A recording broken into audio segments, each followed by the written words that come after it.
You know those super complicated end-of-the-world charts? Well, for 2,000 years, Christians have had this core hope about the end.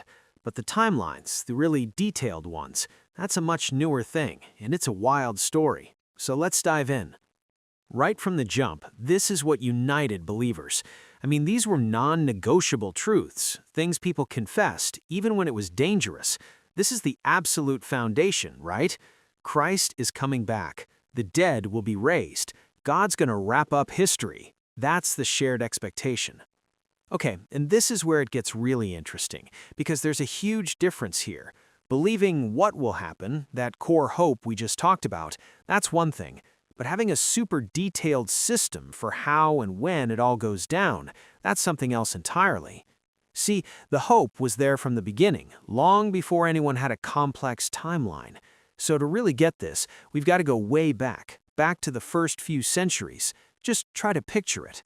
You're part of the early church, and you're living under the constant threat of Roman persecution. For them, the hope that Jesus was coming back, man, that wasn't some abstract idea. It was intense, it was urgent, it was personal. It was less about a neat system and more about a powerful gut-level hope. In a really common way, they expressed this hope with something called chiliasm. It's the belief in a future 1,000-year reign of Christ right here on earth. But you have to remember the context. In a world that was so hostile to them, this was less about having a perfect prophetic chart and way more about comfort. It was a promise that in the end, the martyrs, their friends, their family, would be vindicated.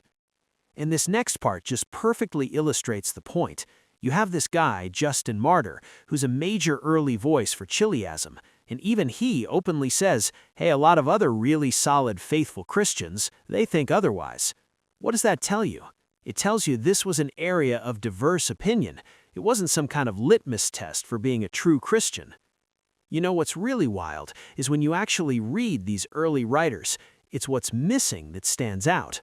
All the complex machinery of modern end-time systems totally gone. There's nothing about a pre-tribulation rapture, no big divide between Israel and the church, no complicated multi-stage resurrections.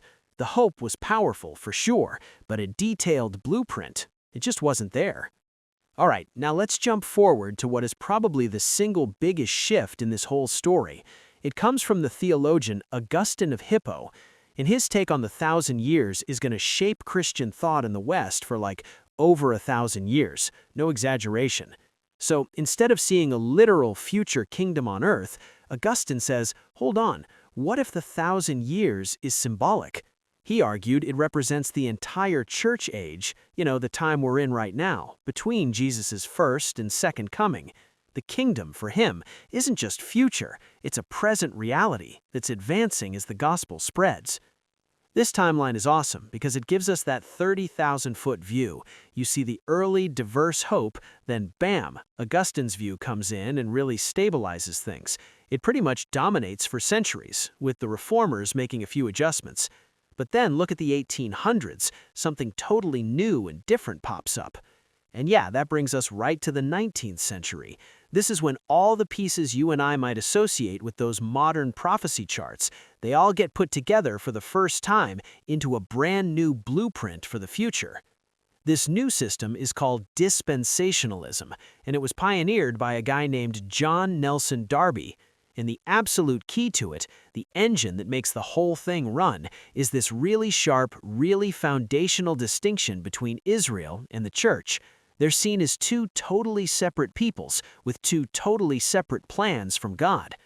So Darby's system really relies on three big ideas that had never been put together quite like this.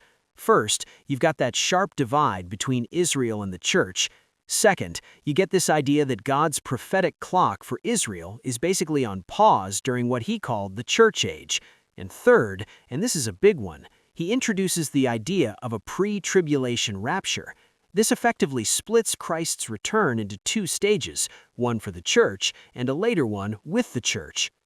So you might be wondering, how on earth did this brand new system get so popular so fast? Well, it was largely thanks to one book, the Scofield Reference Bible. What it did was brilliant in a way. It put Darby's ideas and interpretations right there in the footnotes on the same page as the biblical text, so for millions of people reading it, the notes and the text just kind of blended together. It made this new system seem like the default plain reading of the Bible. Okay, so this brings us to the big so what question. I mean, it's a fascinating history for sure, but does any of this actually matter today?